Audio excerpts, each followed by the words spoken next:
నందు సహోదరి సహోదరులారా, ప్రభువైన యేసుక్రీస్తు నామములో హృదయపూర్వక వందనాలండి. ముందుగా ఇంత మంచి సమయాన్ని ఇచ్చిన తండ్రి అయిన దేవునికి ప్రభువైన క్రీస్తు ద్వారా కృతజ్ఞతాస్తుతులు చెల్లిస్తున్నానండి. అందరూ బాగున్నారండి. వాక్యం చదువుకొని ప్రార్థన చేసుకున్న తర్వాత పాఠంలోనికి వెళదామండి.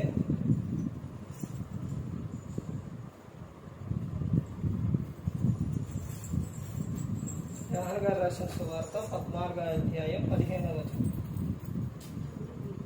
14 నుంచి చూస్తే, నా నామమున మీరు నన్నేమి అడిగినను నేను చేతును. మీరు నన్ను ప్రేమించిన ఎడల ఆజ్ఞను గైకొందురు. నేను తండ్రిని వేడుకుందును, మీ వద్ద ఎల్లప్పుడూ నుండుటక ఆయన వేరొక ఆదరణకర్తను అనగా సత్యస్వరూపి యొక్క ఆత్మను మీకు అనుగ్రహించను. ప్రార్థన చేస్తుంది.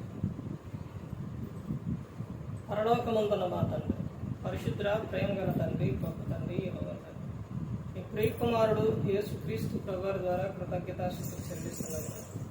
ఈ రాత్రి వేళ మా అందరితో మాట్లాడమని మా ప్రభు అయిన యేసుక్రీస్తు నామమున వేడుకుంటున్నాం తండ్రి. ఆమేన్. ప్రభు యేసుక్రీస్తు నామములో హృదయపూర్వక వందనాలండి. దేవుని కుమారుడు యేసుక్రీస్తు ప్రభువారు ఈ లోకానికి వచ్చిన తర్వాత పరలోక రాజ్యం సమీపిస్తుంది కనుక మారు మనస్సు పొందమని ప్రకటింప మొదలుపెట్టింది. అంశం పాఠం పేరు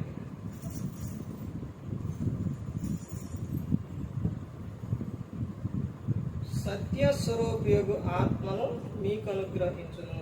సత్య స్వరూపయోగు ఆత్మను మీకు అనుగ్రహించును. ఎవరు అనుగ్రహించేది? ఎవరు? దేవుడు, యేసుక్రీస్తు ప్రభువు. ఆత్మ ఎవరు? పరిశుద్ధాత్మ దేవుడు. ఆయనకున్న నామాలు చాలా నామాలు ఉన్నాయి, చాలా పేర్లు ఉన్నాయి.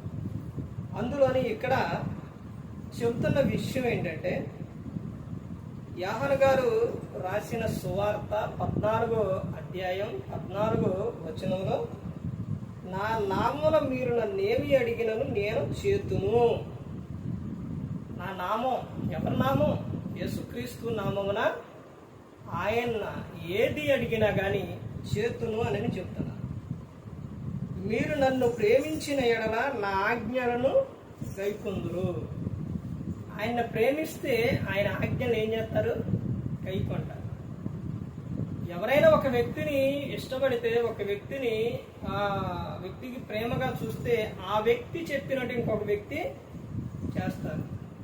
అలాగే దేవుణ్ణి, యేసుక్రీస్తు ప్రభువుని నువ్వు ప్రేమిస్తే, ఆయన పట్ల నువ్వు విశ్వాసం ఉంచితే, ఆయన పట్ల నమ్మిక కలిగి ఉంటే, ఆయన నువ్వు ప్రేమిస్తూ ఉంటే, ఆయన చెప్పినట్టు నువ్వు చేస్తావు. ఆయనకి ఇష్టమైన కార్యాలే చేస్తాం. ఆయనకి ఇష్టమైన కార్యాలు నిన్ను వలె నీ పొరుగు వారిని ప్రేమించమని చెప్పారు. ఇదిగో నీవు చెడు కార్యాలు కాక మంచి కార్యాలు చేయాలి అని చెప్పారు. ప్రేమ కలిగి ఉండాలి అని చెప్పారు. అయ్యి దేవుడు చెప్పిన ఆజ్ఞ ఏదైతే ఉందో, ఆయనను ప్రేమించినప్పుడు ఆయన ఆజ్ఞలను ఏం చేస్తారు? గైకొంటారు. తర్వాత చెబుతున్నారు, నేను తండ్రిని వేడుకొందును. తండ్రిని వేడుకుంటారంట. ఎందుకు వేడుకుంటారు దేవుడు, యేసుక్రీస్తు ప్రభువారు తండ్రిని? మనగలాగా, అందరిలాగా, మనుషుల్లాగా యేసుక్రీస్తు ప్రభువారు కోరడండి. మనం మనుషులు ఈ లోకంలో ఏం కోరతారండి? ఏం అడుగుతారండి? అవి కావాలి, ఇవి కావాలి, అది కావాలి, ఇది కావాలి, లేకపోతే ఇవన్నీ అడుగుతుంటారు. ఇవన్నీ శాశ్వతమైనవి కాదు, అశాశ్వతమైన ఈ లోకంలో మనం అడిగే అన్నీ కూడా. కానీ యేసుక్రీస్తు ప్రభువారు అడిగేది శాశ్వతమైనది అడుగుతాడు. అది మనిషి గ్రహించడు. మీరు అడుగుతున్నారు కానీ మీకు దొరకట్లేదని యాకోబు గారు పత్రికలో చెబుతారు. మీ భోగముల నిమిత్తం దురుద్దేశంతో వినియోగించుటకు మీరు అడుగుతున్నారు కనుక మీకేమీ దొరకట్లా. ఇవ్వట్లా. కానీ యేసుక్రీస్తు ప్రభువారు అడుగుతున్న విషయం, ఆయన చేస్తున్న ప్రార్థనలోనే ఒక వ్యక్తిని అతికించే విధంగా, ఒక వ్యక్తిని పరలోకం చేర్చే విధంగా ఆయన ప్రార్థన చేశాడు. ప్రభువా, ఇదిగో ప్రభువా, తండ్రి, వీరిని దుష్టుని నుండి కాపాడండి ప్రభువా, సత్యం నందు వీరిని ప్రతిష్ఠ చేయండి ప్రభువా, ఇలా కాపాడండి ప్రభు అని ప్రార్థన చేస్తాను. ఇదిగో నేను తండ్రిని వేడుకొందును. తర్వాత ఏమని చెప్తున్నారు? మీ యొద్ద ఎల్లప్పుడూ నుండుటకే ఆయన వేరొక ఆదరణకర్తను. ఆదరణకర్త అనగా అర్థం ఏంటంటే ఉత్తరవాది. అర్థం ఏంటంటే ఉత్తరవాది అంటే ఇదివరకు పూర్వకాలంలో ఉత్తరాలు రాసేవాడు. అక్కడి నుంచి రాస్తే అది పోస్ట్ ద్వారా మరలా ఇక్కడికే వచ్చేది. అలాగే మనలో ఉండి మనలను నడిపిస్తున్న ఆయన ప్రతి ఒక్కటి మనకు లేఖనం ద్వారా మనకు ప్రతి ఒక్కటి గుర్తు చేస్తూ ప్రతి ఒక్కటి మనలను నడిపిస్తున్న ఆయన ఎవరునంటే ఆదరణకర్త. అనగా సత్యస్వరూపియగు ఆత్మను మీకు అనుగ్రహించును. ఏ ఆత్మ అంట? సత్యస్వరూపియగు ఆత్మను మీకు అనుగ్రహించును. ఆ ఆత్మ వచ్చినప్పుడు మనలను ఏం చేస్తారంటే సర్వ సత్యములోనికి ఆయన నడిపిస్తారు. సర్వసత్యం అనగా ఇక పూర్తిగా మనల్ని సత్యములోనికి నడిపిస్తారు. మనం చేసే ప్రతి ఒక్కటి కూడా ఇక ఎలా ఉంటుంది అంటే ఇక అది వాక్యానుసారంగా నడిచే విధంగా ఆయన నడిపిస్తూ ఉంటారు. ప్రతి ఒక్కరిని నడిపించే ఆయన ఆత్మను మనకు అనుగ్రహిస్తుండవు. అంటే మనకు ఇస్తుండు. సత్యస్వరూపి ఆత్మ మీకు అనుగ్రహిస్తుండు. ఆయన మీలో ఉండి మీ వెంటే ఉండి మిమ్ములను నడిపిస్తూ ఉంటాడు అనమాట. రోజున సంఘంలో ఎక్కువగా చూస్తే సంఘం పరలోకం వెళ్ళే దారిలో ఉందో, నరకం వెళ్ళే దారిలో ఉందో, ఏ విధంగా ఉందో అన్నదే ప్రతి ఒక్కరు కూడా తెలుసుకోవాలి. సంఘంలో గర్వం అనేది ఉంటే పరలోకం చేరండి. గర్వం ఉండకూడదు. ఏముండాలంటే తగ్గింపు స్వభావం అనేది కలిగి ఉండాలి, ప్రేమ కలిగి ఉండాలి. మరి ఇప్పుడు నువ్వు సంఘానికి వెళుతున్నా, నీవు పరలోకానికి వెళతావా, నరకానికి వెళతావా? సంఘానికి వెళ్ళే నువ్వు నీలో గర్వం అనేది ఉంటే పరలోకం చేరవు. తగ్గింపు స్వభావం అనేది ఉండాలి. అలా ఉన్నప్పుడే పరలోకం చేరతారు. నువ్వు ఏ దారిలో ఉన్నావు, ఏ బాటలో ఉన్నావో నువ్వు పరీక్షించుకో. ఈ రోజున ఇంకా మనం చూస్తే సేవకులు కూడా చెప్పే విధానం ఎలా ఉంది అని అంటే, వాళ్ళు చెబుతున్న విధానం ఎలా ఉందనంటే స్వస్థతల గురించి, రకరకాల అయిన వాటిని గురించి ఈ రోజున సేవకులు చెబుతూ ఉన్నారు. సేవకులు క్రీస్తుని గురించి మర్చిపోయారు. క్రీస్తుని గురించి చెప్పటం మర్చిపోయారు. ఆ పదాన్ని ఉపయోగించడమే లేదు. చెబుతున్నావులే కానీ అసలు ఏమి చెబుతున్నారు అన్నదే, ఏది గ్రహిస్తుంది, వాళ్ళు ఏం చెబుతున్నారు అన్నది తెలుసుకోవాలి అని అంటే వింటున్న విశ్వాసులు లేఖనాన్ని ఏం చేయాలంటే పరిశోధించాలి. ఇది ఆ పరలోకం సంబంధమైనదా, ఈ లోకం సంబంధమైనది అన్నదే తెలుసుకోవాలి. తెలుసుకోవాలి అని అంటే విశ్వాసులు లేఖనాన్ని పరిశోధిస్తూ రావాలి. సంఘములో సేవకులు గర్వంగా మాట్లాడకూడదు.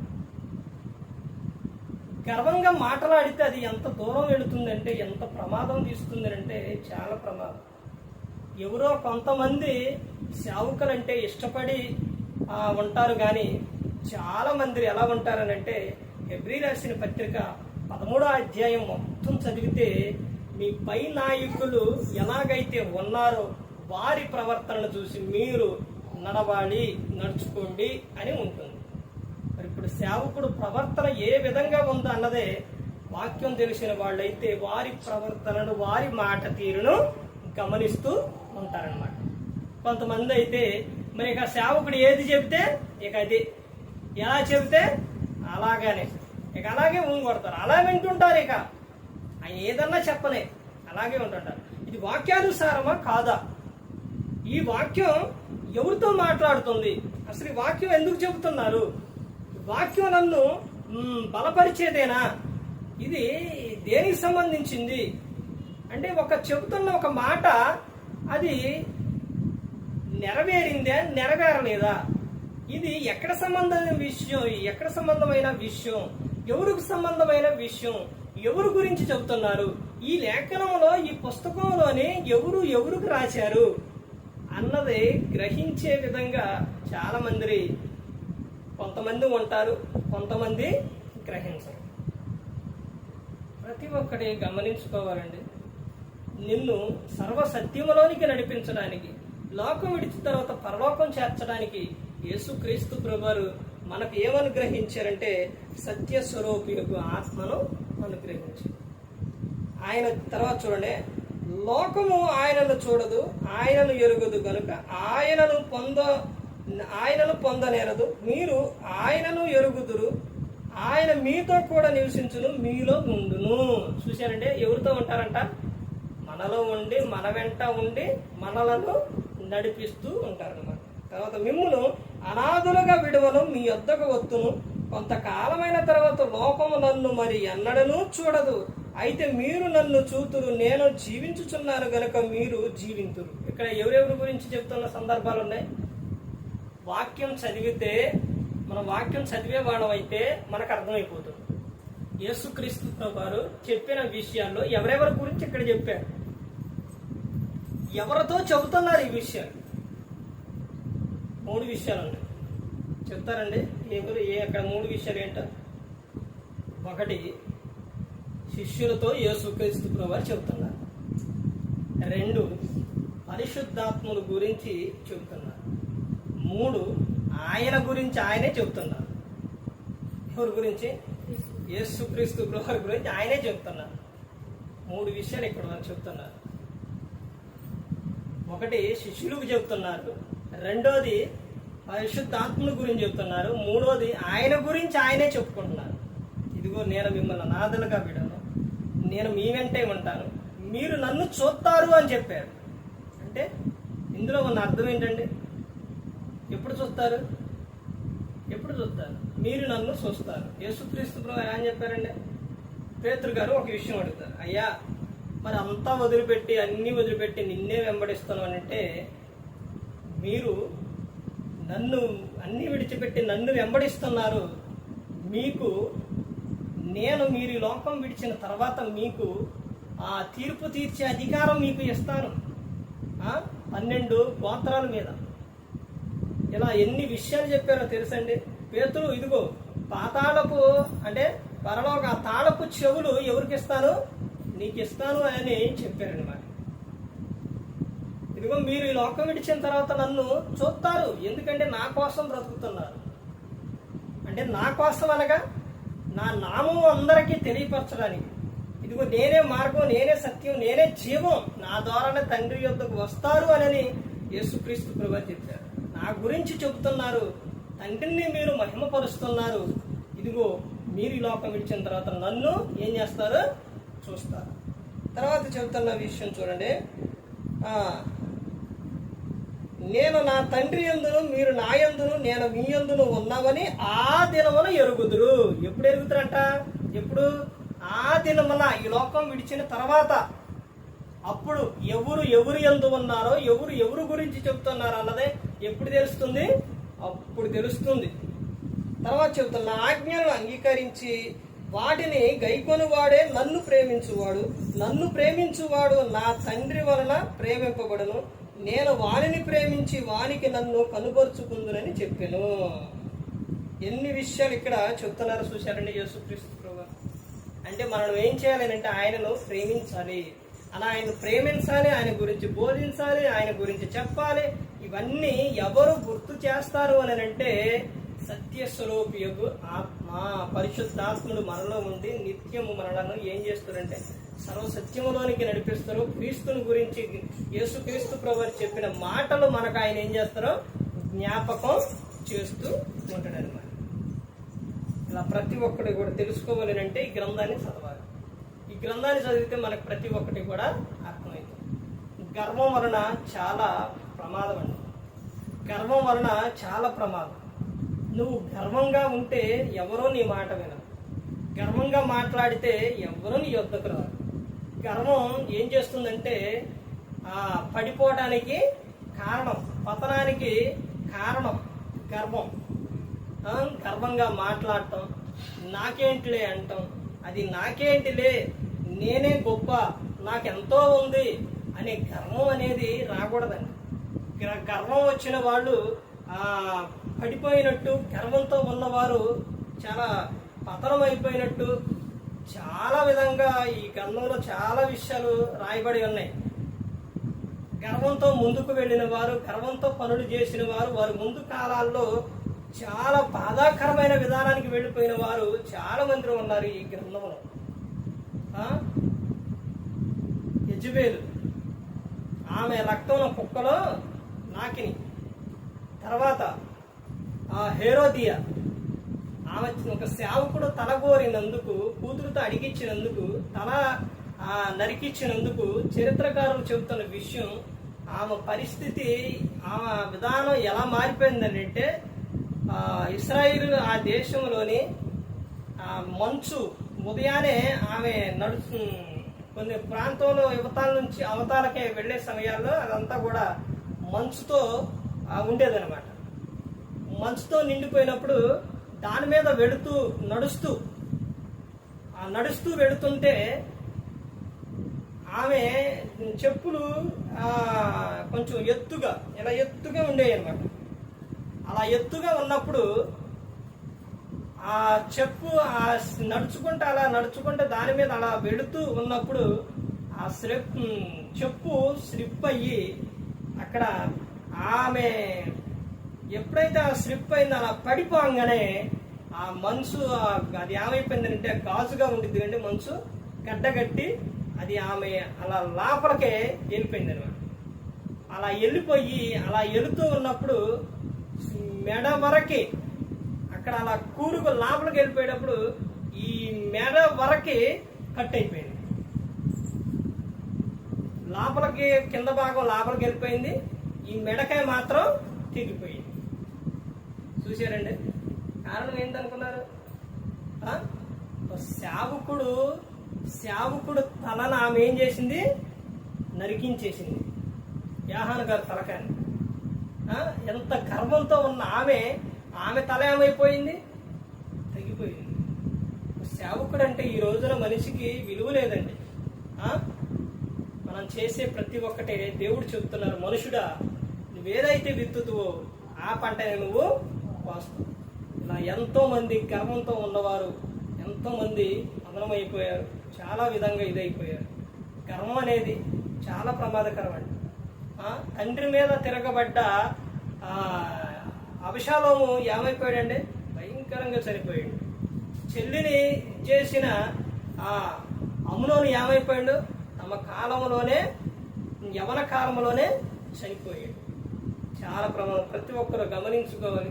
ఇదిగో ఇవన్నీ ప్రతి ఒక్కటి ఇది తప్పు అని ఆ పరిశుద్ధాత్ముడు మనలో ఉండి ప్రతి ఒక్కటి కూడా చెబుతూ ఉంటారు. అప్పుడు ఆయన మాట విన్నప్పుడు నువ్వు ఈ లోకంలో ఫలిస్తావు. గర్వానికి నీలో చోటు అనేది ఉండదు.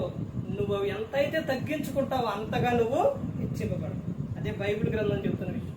తన్ను తాను తగ్గించుకున్నవాడు హెచ్చింపబడును, తన్ను తాను హెచ్చించుకున్నవాడు ఏమైతురు? తగ్గింపబడు. అందుకని ప్రతి ఒక్కరు గమనించుకోవాలి. యేసుక్రీస్తు ప్రభువే మనకు మాదిరి అండి. ఆయన ఇక్కడికి వచ్చినప్పుడు ఎంత అసలు ఎక్కడైనా కానీ ఆయన ఎంత తగ్గించుకున్నారో చూశారండి. ఆయన మీద ఆయన ముఖాన్ని ఊశారు, కొట్టారు, గుద్దారు,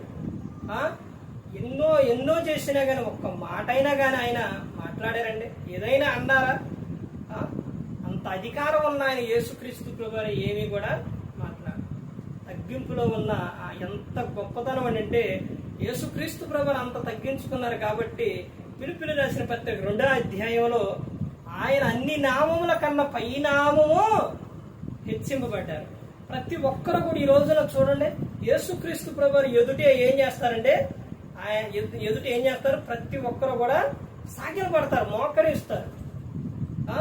ప్రతి నాలుక ఆయన గురించి ఏం చేస్తుంది? స్తుతిస్తుంది. ప్రతి నామం, అంటే యేసుక్రీస్తు నామం గురించి ప్రతి ఒక్కరు కూడా ఫిలిప్పీ రాసిన పత్రికలో ఉంటుంది. ఆయన నామం ఏం గొప్ప నామం, అంతగా తండ్రి అయిన దేవుడు హెచ్చించాడు. ఎందుకని అంతగా తగ్గించుకున్నారు యేసుక్రీస్తు ప్రభువారు. అందుకని ప్రతి ఒక్కరు గమనించుకొని ఎవరు నశించే నరకానికి వెళ్ళిపోకూడదు. యేసుక్రీస్తు ప్రభువారు ఈ లోకానికి వచ్చి మనందరి కోసం శిలువలో తన ప్రాణాన్ని పెట్టారు. ప్రతి ఒక్కరు కూడా దేవుని యందు భయభక్తులు కలిగి పరిశుద్ధాత్మ మాట వింటూ హృదయశుద్ధిని కాపాడుకుంటూ క్రీస్తుని కూడి నడుచుకున్నప్పుడు లోకం విడిచినప్పుడు పరలోకానికి చేరుకుంటారు. మరి ఈ విధంగా నిలబెట్టి మాట్లాడించిన తండ్రి అయిన దేవునికి కృతజ్ఞతాస్తుతులు చెల్లిస్తూ ఇంతవరకు శ్రద్ధగా ఉన్న మీకు ప్రభుపేట నా హృదయపూర్వకంగా చెల్లిస్తూ ఈ మాటలు ముగిస్తున్న అందరికీ వందనాలు.